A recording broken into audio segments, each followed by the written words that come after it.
Hi everybody, this is Rose of Sharon and I'm back again with another book review. I just recently read In the Matter of Nikola Tesla, A Romance of the Mind, written by Anthony Flacco. And this, even though is historical fiction and a romance at that, has a lot of really good information about how much of a villain Thomas Alva Edison truly was, and a lot of people look at me funny when I tell them I'm not really a big fan of Mr. Edison's, and I have more than enough reasons not to support him and what he did, and he was corrupt. Let me just put it that way, and the book actually covers this extensively. The book is mainly about his arrival to the U.S. and the inventions that he made, what led to his fame, and also that he had made a good friend with Samuel Clemens, which kind of makes me wonder if he did in real life. I don't know if he had or not, because he seems to have been very popular with people, even though he really wasn't good around people, as far as the commentators and scholars like to you know what?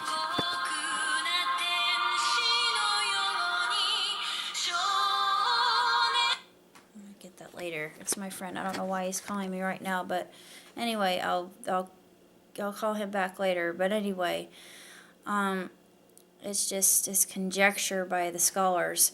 They don't really know, honestly. But the book is outstanding. It's exceptionally written. It's compelling.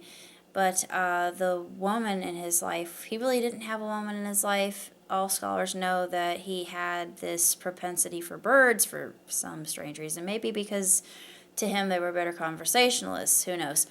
But Karina is this muse. It's actually a woman he sees when he's about to invent something, which I thought was very interesting. I thought, this is very intriguing and rather different than other explanations I've read about his creativity, his innovation.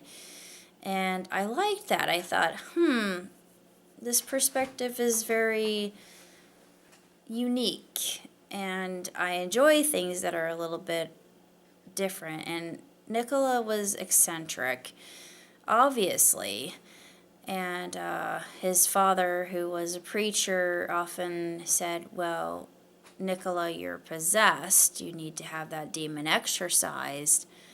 Come to the church and we will have this done for you. And he actually raised his voice to his dad, which he had never done. He had always been respectable to his parents, which kind of makes me think maybe that's actually not an anecdote, but what really happened, because a lot of this is just an author thinking, well, it's his idea as to what might have happened, not what really did happen.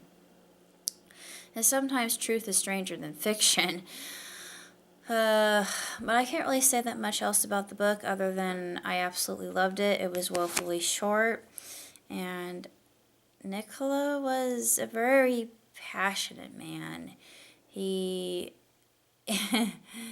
apparently loved intellectual forays, and I don't know why it is, but I just sense that he's a kindred soul. And the reason I state that is because in my way, I am a scientist, but not in the true sense of what people believe science to be. But there was a line in a recent episode. I've been watching a series of unfortunate events with my friend. A fortune teller is just a librarian with smoke and mirrors, and I thought, yeah, that's true.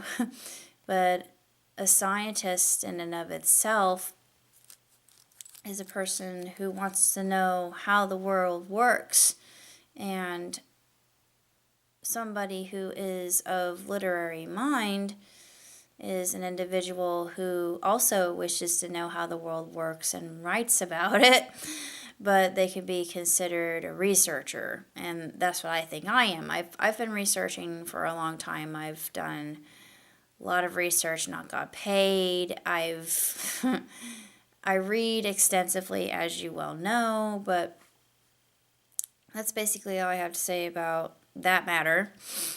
And if you're a fan of Mr. Tesla, his work, and what might have been, then read this book, and then you get to really see just how villainous of a person Mr. Edison was. You think, I hate you even more. I shouldn't, but I do. But he was just atrocious. That's one of many adjectives I could use to describe him. But that's all I have to say. So until next time, live long, prosper. Ciao tutti.